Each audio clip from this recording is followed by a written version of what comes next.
Have you ever wondered what's the life of being an Aboriginal in Australia?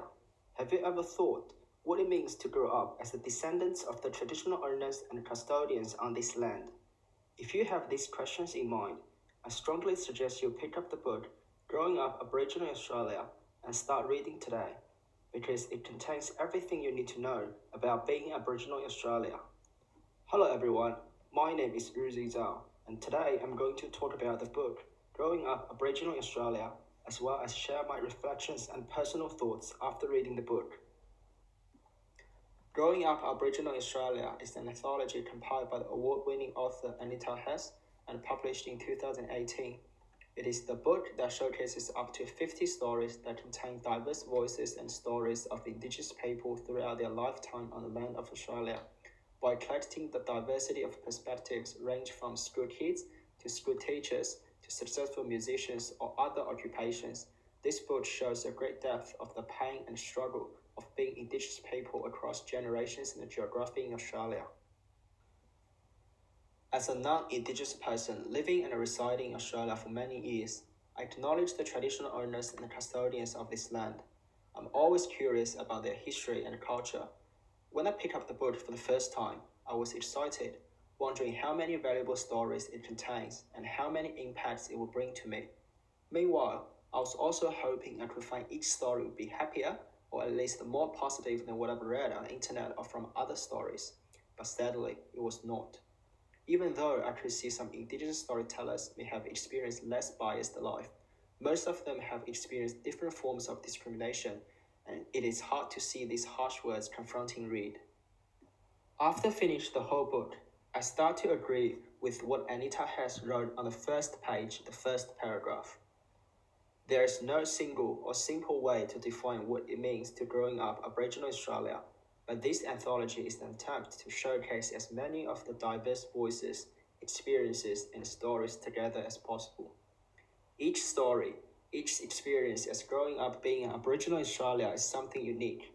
Throughout the entire book, the storytellers may have different ages, different occupations, and live in different areas of Australia, but their different writing styles all point to the same question. From their stories, I can see the almost internal effects of 232-year history of colonization. Another great aspect of this book is all the experiences in this collection include, but not limited to, the issue of racism. It also covers many other social problems that happen to the Indigenous counterparts, such as domestic violence, alcohol, homelessness, and drug abuse. Of all those themes, I found the most prominent one, which I would like to focus on this reflection, would be identity. Throughout those 50 stories, I can feel the frustration that almost every Indigenous person is trying to convey, resulting from being disconnected from their Indigenous heritage and suffering a lifetime struggle to understand their complicated identities. Most of the storytellers in this book are mixed-race children, which is with one parent Aboriginal and the other one with European origins, which makes them non-Indigenous in terms of their skin color and appearance. One storyteller, Alisa Bates, in her story named My Story, wrote, "Having a lighter skin tone, I've been told by others, both Koori and non-Indigenous, that I'm too white to be Aboriginal and I have more white blood than black blood." Alisa's struggle is just one of those Indigenous children who lost their identities due to their white skins. They have to justify their identities as being Aboriginal because they don't carry the Aboriginality of their appearances. Maybe sometimes it's an opportunity for them to integrate into the white society, especially in the school environment, but most of them took this as a part of the curse, as it blurs their true identities and senses to themselves. As stated by Tamika Well in her story, The Aboriginal Equation, the phrases she hears constantly are, "What percent Aboriginal are you? You don't look like Aboriginal people.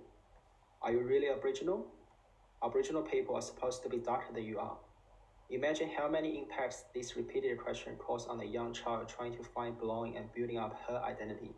I'm saddened to read when Tamika said that being Aboriginal once became a bad thing in her high school, not only because her lost in pursuing the true identity during her teenage time, but also the white school system, which had reduced the weight of their cultures and made them undo what their ancestors and their families had taught them.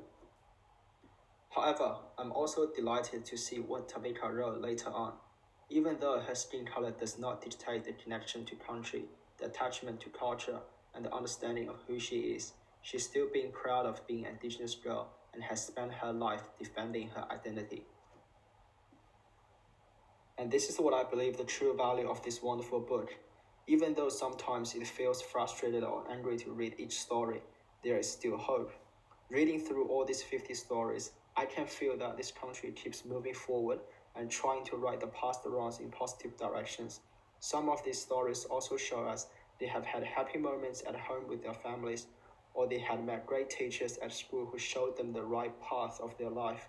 I can see that even though the indigenous people were being marginalized throughout their lifetimes, they still put forward incredible resilience in defending their Aboriginal cultures and traditions.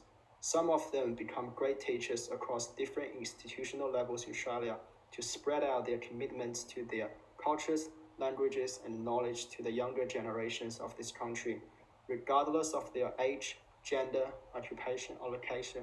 I can see these storytellers are brave individuals who consistently show a strong connection to the land where they live and attempt to reconnect with the precious culture and spirituality of their great ancestors in a peaceful manner. Last but not least, I'd like to say a massive thank you to those who share their personal stories. I'm aware it must be hard sometimes, but thank you for your contributions. It helps many readers who live in Australia like me grasp what it's like to growing up and living as Aboriginal on this land. I would also like to thank to the author Anita Heiss for compiling such a wonderful book. It is a powerful and eye-opening anthology that I would recommend as educational material to anyone who lives in Australia or worldwide.